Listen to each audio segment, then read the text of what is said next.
Salty Bob Tavern, recovered from witness collections and township notes, summer 1904.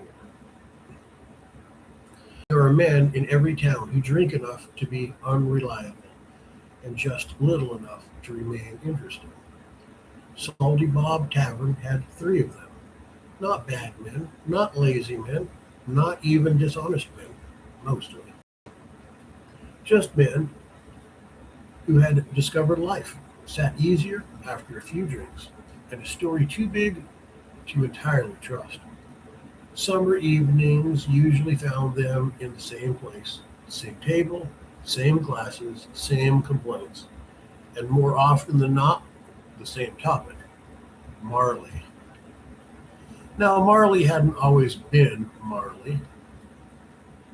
That's what made him interesting. Years earlier, he had been the town banker. Sharp dresser, sharp mind. The sort of man who counted every penny twice and still slept peacefully afterward.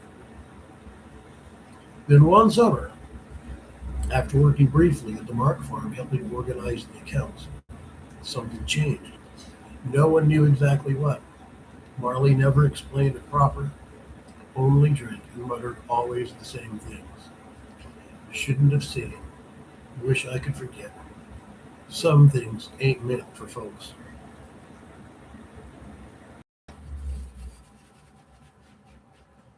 And so, like all tragedies that linger too long in small towns, people turned into humor, because sadness grows heavy if no one laughs at it. One of the men lifted his glass. Remember when Marley wore a necktie? Laughter. Another grinned. Man used to hold everybody's money. Third one snorted. Now he mostly holds whiskey. More laughter. One shook his head. I don't know what happened to him. Another leaned back. I tell you what happened. He lowered his voice dramatically. Mark family witch's curse got him. Laughter again. Ah, hell, another said. Old Marley probably saw Ian skinny dipping in the pond and never recovered. That one got the biggest laugh. Even Bob chuckled from behind the counter. Then the door opened and the room changed. Their friend stood there, Tom Reese. Tommy most. And nobody laughed anymore. Oh, Tommy to most is what. Sorry about that. And nobody laughed anymore. He looked pale. Not pale like sickness, pale like absence, like somebody had reached inside him and borrowed something important. His eyes sat deep, dark beneath them, skin stretched tight. He looked like a man who had not slept, or perhaps had slept badly, very badly. His clothes were dusty, boots muddy, expression hollow, wrong. Wrong in a way no one could explain. He crossed the tavern slowly, didn't greet anybody, didn't nod, didn't even glance around. Just sat at the bar. Bob frowned. Tommy? No response. You all right? Nothing. Tom finally spoke, quietly, barely louder than breathing. Drink. Bob poured one, set it down. Tom stared straight through it. Didn't touch it, didn't blink much either. Just sat there, looking past everyone, like the room wasn't really the room anymore. The three men shifted awkwardly. One finally laughed nervously. Lord above, Tommy, you look worse than Marley. No response, not even a blink. Another leaned closer, trying for humor, trying to lighten whatever strange thing had entered with him. What happened to you? Long pause, then quietly. Wish I hadn't seen. The room shifted, smaller somehow. Seen what? Tom swallowed, eyes fixed nowhere. Want to forget. Long pause. Then, or go back and not see it.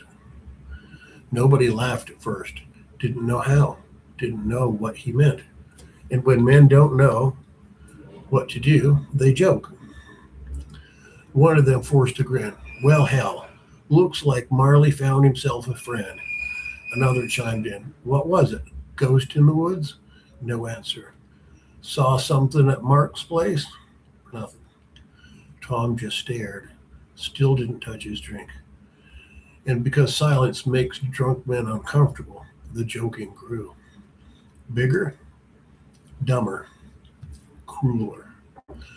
Maybe on him. Maybe the Mark family cursed him. Maybe old was in the barn.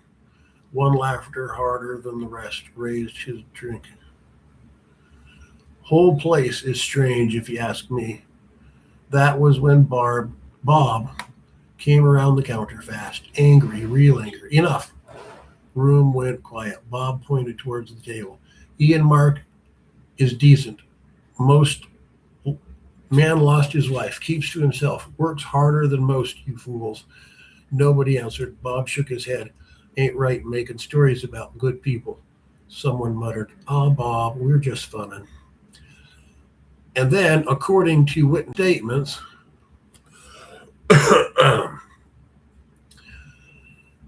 Hallux Township Office Incident Notes, summer 1904. Responded to disturbance reported at Salty Bob Tavern. 3 intoxicated witnesses separately described an unusual occurrence involving tavern proprietor Robert. All 3 men stated that an object, described as tentacle-like, descended through the tavern ceiling and lifted the proprietor upward into the sky. Descriptions varied considerably. One witness stated, looked like something alive. That's her nose. I'll read that. Like a tree root. Oh. Third, wrong. All 3 witnesses insisted event occurred suddenly and without warning. Witnesses further stated ceiling restored itself immediately afterwards, showing no damage. Inspection revealed no structural abnormalities, no supporting evidence observed. Witnesses admitted positions of evening prior involved fabricated joking, exaggerated storytelling. Despite intoxication, all 3 remained visible, distressed, and refused to alter statements recorded as possible prank or joke. I read that too fast, sorry. It should actually be paused there because they're separate things. Witnesses admitted portions of evening prior involved fabricating exaggerated storytelling. Despite intoxication, all 3 remained visibly distressed and refused to alter their statements. The officer recorded it as possible prank or joke. Years later, one of the same men was reported asked whether he still believed what happened. He sat quiet for a long while before answering, then said, "Funny thing is, well, we was joking right up till we weren't. And after that, he never spoke of the matter again." Happened. Their reunion is only one of many.